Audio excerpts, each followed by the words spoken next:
Hi అండి, welcome to అమ్మ చేతి ప్రేమ. ఈ రోజు అయితే మీకు అదిరిపోయే లంచ్ అయితే చేసి చూపిస్తున్నాను. అదేంటంటే మటన్ కీమా కర్రీ, అలాగే మసాలా రైస్. ఈ రెండిట్ల కాంబినేషన్ చాలా చాలా బాగుంటుందండి. మీ ఇంటికి ఎప్పుడైనా బంధువులు వచ్చినా లేదా స్పెషల్గా ఏదైనా తినాలనుకున్నా ఇలా ఒకసారి ట్రై చేయండి. సింపుల్గా ఇంట్లోనే రెస్టారెంట్లో తిన్న ఫీలింగ్ అయితే వచ్చేటట్లు చేసి చూపిస్తున్నాను. ఇంకా లేట్ చేయకుండా వీడియోని స్టార్ట్ చేసేద్దాం. ముందు కీమా కర్రీ తయారు చేద్దాం. దానికోసం ఇలా స్టవ్ మీద కుక్కర్ పెట్టుకుని 4 టేబుల్ స్పూన్ల వరకు ఆయిల్ వేసుకోవాలి. ఆయిల్ హీట్ అయిన తర్వాత 1 ఇంచు వరకు దాల్చిన చెక్క, 3 యాలకులు, 4 లవంగాలు, 1 లేదా 2 అనాస పువ్వులు, 1 టీ స్పూన్ వరకు షాజీరా కూడా వేసుకుని ఈ మసాలాని లో ఫ్లేమ్ లో కొంచెం దోరగా వేపించుకోవాలి. ఇవి 2 నిమిషాలు దోరగా వేగిన తర్వాత 2 మీడియం సైజ్ ఉల్లిపాయలను ఇక్కడ చూపిస్తున్నట్టు చిన్న ముక్కలుగా కట్ చేసి వేసుకోండి. ఇవి వేసుకున్న తర్వాత ఫ్లేమ్ ని మీడియం లో పెట్టుకుని ఇవి కొంచెం కలర్ మారి సాఫ్ట్ అయ్యేంత వరకు కూడా చూడండి. ఇలా కలర్ మారిన తర్వాత 2 పచ్చిమిర్చిని చిన్న ముక్కలుగా కట్ చేసి వేసుకోండి. అలాగే 2 రెబ్బల కరివేపాకు, 1.5 టేబుల్ స్పూన్ వరకు అల్లం వెల్లుల్లి పేస్ట్ కూడా వేసుకుని ఇవన్నీ కూడా బాగా కలిసేటట్టు కలుపుకొని మనం వేసిన ఈ అల్లం వెల్లుల్లి పేస్ట్ ఆయిల్లో బాగా వేగేటట్లు పచ్చివాసన పూర్తిగా పోయేంత వరకు కూడా వేపించుకోవాలి. చూడండి, ఇప్పుడు బాగా వేగింది కదా. ఇప్పుడు దీనిలోకి 1 టమాటాని చిన్న ముక్కలుగా కట్ చేసి వేసుకోండి. నేను ఇక్కడ ఈ కీమా కర్రీని మామిడికాయ కాంబినేషన్లో చేస్తున్నానండి. అందువల్ల ఇక్కడ టమాటాని ఒకటే వేసుకున్నాను. ఈ టమాటా ముక్కలు కూడా బాగా సాఫ్ట్ అయ్యేంత వరకు ఇలా కంటిన్యూస్గా కలుపుతూ వేపించుకోండి. ఇలా టమాటా కూడా సాఫ్ట్ అయ్యి ఆయిల్ పైకి తేలిన తర్వాత నేను ఇక్కడ 1/2 కేజీ కీమాతో ఈ కర్రీ చేస్తున్నానండి. ముందుగా కీమాని బాగా శుభ్రం చేసుకున్న తర్వాత ఇప్పుడు ఇందులో వేసుకుంటున్నాను. ఇలా వేసుకున్న ఈ కీమాను ఒకసారి బాగా కలుపుకోండి. ఈ కీమాను 10 నిమిషాల పాటు హై ఫ్లేమ్లో బాగా వేపించుకోవాలండి. మనం ఇలా హై ఫ్లేమ్లో వేపించుకునేటప్పుడు కీమాలోంచి వాటర్ అనేది ఊరుతుంది. ఇలా ఊరిన ఈ వాటర్లో కీమా అంతా బాగా ఉడికేంత వరకు కూడా హై ఫ్లేమ్లో ఇలా తిప్పుతూ మధ్య మధ్యలో కలుపుకుంటూ ఉడికించుకోవాలి. ఈ నీళ్ళన్నీ కూడా బాగా ఇంకిపోయి ఎప్పుడైతే ఆయిల్ సెపరేట్ అయ్యేంత వరకు కీమా వేపించుకుంటామో అప్పుడు కీమా టేస్ట్ అనేది చాలా చాలా ఎక్కువ అవుతుందండి. మనం ఇక్కడ ఈ కీమాని మామిడికాయతో చేస్తున్నాం కదా. నేను ఇక్కడ 1/2 ముక్క మామిడికాయని తీసుకున్నాను. చూడండి, ఈ ముక్క మామిడికాయని చిన్న ముక్కలుగా కట్ చేసి వేరొక స్టవ్ మీద నీళ్ళల్లో ఉడకపెట్టుకుంటున్నాను. ఈ వాటర్ పూర్తిగా ఇంకేలోపు మనం వేరొక స్టవ్ మీద మసాలా రైస్ తయారు చేసుకుందాం. దానికోసం ఇలా ప్యాన్ పెట్టుకుని 4-5 టేబుల్ స్పూన్ల ఆయిల్ వేసుకోండి. ఆయిల్ హీట్ అయిన తర్వాత 1 స్పూన్ షాజీరా, 1 అనాస పువ్వు, 2 జాపత్రి, 1.5 ఇంచు వరకు దాల్చిన చెక్క, 3 యాలకులు, 4-5 లవంగాలు, అలాగే 4 మరాఠీ మొగ్గలు కూడా వేసి ఈ మసాలా అంతా లో టు మీడియం ఫ్లేమ్లో 2 నిమిషాల పాటు బాగా వేపించుకోవాలి. ఇన్ కేస్ మీరు మసాలా తక్కువ తినేవాళ్ళైతే వీటిని కొంచెం తగ్గించుకోండి. బాగా వేగిన తర్వాత 2 ఉల్లిపాయల చీరుకలు, అలాగే 3 పచ్చిమిర్చిని ఇలా చీరుకలుగా కట్ చేసి వేసుకోండి.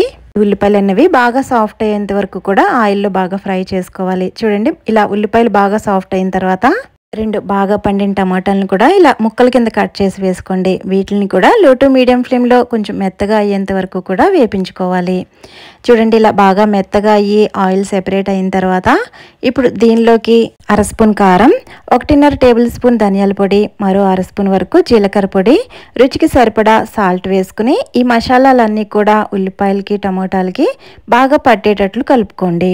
ఇలా 2 నిమిషాలు మసాలాలు వేపించుకున్న తర్వాత దీనిలోకి 1 టీ స్పూన్ వరకు గరం మసాలా, మరో టీ స్పూన్ వరకు బిర్యానీ మసాలా కూడా వేసుకుని మరో 2 నిమిషాల పాటు బాగా వేపించుకోవాలి.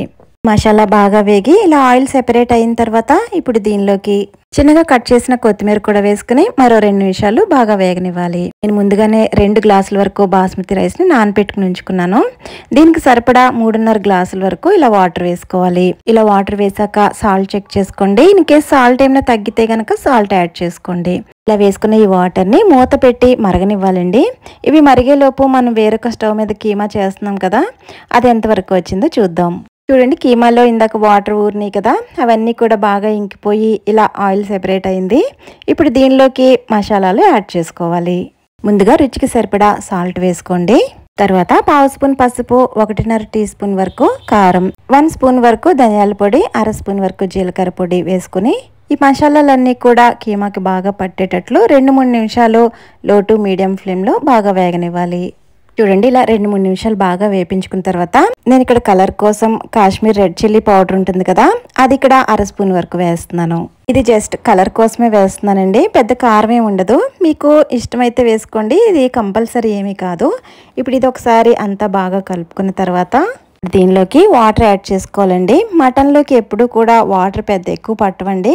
కొన్ని ఒక అర గ్లాస్ వరకు యాడ్ చేస్తే సరిపోతుంది. ఇలా వాటర్ యాడ్ చేసిన తర్వాత ఒకసారి అంతా బాగా కలుపుకొని కుక్కర్కి మూత పెట్టి 3 విజిల్స్ వరకు రప్పించాలి. వేరే స్టవ్ మీద మసాలా రైస్ చేస్తున్నాం కదా, ఒకసారి మూత తీసి చూద్దాం. ఇలా వాటర్ బాగా మరుగుతున్నప్పుడు ముందుగానే నానబెట్టుకున్న బాస్మతి రైస్ని ఇప్పుడు ఈ వాటర్లో వేసుకోవాలి. ఇలా వేసుకున్న తర్వాత ఇప్పుడు ఒకసారి అంతా కూడా కలిసేటట్టు కలుపుకొని సాల్ట్ ఏమైనా తగ్గితే కనుక ఈ స్టేజ్లో సాల్ట్ అనేది యాడ్ చేసుకోండి. ఇప్పుడు మూత పెట్టి లో టు మీడియం ఫ్లేమ్లో దీన్ని బాగా ఉడకనివ్వాలి. పక్క స్టవ్ మీద కీమాని రెడీ చేస్తున్నాం కదా, ఇక్కడ 3 విజిల్స్ వచ్చేసినాయి. ఇప్పుడు కుక్కర్ మూత తీసి చూద్దాం. చూడండి, కీమా చక్కగా ఉడికిపోయింది. మొత్తం అంతా కూడా చాలా ఎమ్మిగా అనిపిస్తుంది కదా చూస్తుంటే. ఇప్పుడు ఒకసారి అంతా కూడా బాగా కలుపుకుని 2 టేబుల్ స్పూన్స్ వరకు మటన్ మసాలా యాడ్ చేసుకోండి. ఇన్ కేస్ మీ దగ్గర మటన్ మసాలా లేకపోతే 2 టేబుల్ స్పూన్స్ వరకు గరం మసాలా కూడా యాడ్ చేయొచ్చు. అలాగే చిన్నగా కట్ చేసిన కొత్తిమీర కూడా యాడ్ చేసి మనం ముందుగా ఉడకపెట్టుకున్న మామిడికాయ ముక్కలు ఉన్నాయి కదా, అవి కూడా ఇప్పుడు యాడ్ చేసుకోవాలి. ఇప్పుడు ఇవన్నీ కూడా బాగా కలిసేటట్టు కలుపుకొని మరో 2-3 నిమిషాలు లో టు మీడియం ఫ్లేమ్లో బాగా ఉడకనివ్వాలి. ఇక్కడ కన్సిస్టెన్సీ మీ ఇష్టం అండి. నేను ఇక్కడ ఇలా కొంచెం దగ్గరికి వచ్చేంత వరకు కూడా ఉడికించాను. మటన్ ఎప్పుడు కూడా చల్లారే కొద్దీ ఇది ఇంకా దగ్గర పడుతూ ఉంటుంది. అంతేనండి, చాలా చాలా రుచికరంగా ఉండే కీమా కర్రీ అనేది రెడీ అయిపోయింది. ఇప్పుడు పక్క స్టవ్ మీద మసాలా రైస్ ఎంతవరకు ఉడికిందో చూద్దాము. చూడండి, ఇలా వాటర్ అంతా బాగా ఇంకిపోయిన తర్వాత ఇప్పుడు 2 టేబుల్ స్పూన్ల వరకు నెయ్యిని ఇలా పైనుంచి వేసుకోవాలి. ఇలా నెయ్యి వేసుకున్న తర్వాత ఈ నెయ్యి కొంచెం కలిసేటట్టు గరిటెతో కలుపుకొని మూత పెట్టి లో ఫ్లేమ్లో మరో 10 నిమిషాల పాటు దీన్ని ఉడికించుకుంటే మసాలా రైస్ అనేది రెడీ అయిపోతుంది. చూడండి, ఎంత చక్కగా పొడిపొడిలాడుతూ చాలా చక్కగా ఉడికింది కదా. ఈ కీమాతో మసాలా రైస్ అనేది చాలా చాలా మంచి కాంబినేషన్ అండి. ఒకసారి ట్రై చేయండి. మీకు ఈ వీడియో ఎలా అనిపించింది, నచ్చిందని అనుకుంటున్నాను. నచ్చితే లైక్ చేసి సబ్స్క్రైబ్ చేసుకోవడం అస్సలు మర్చిపోవద్దు.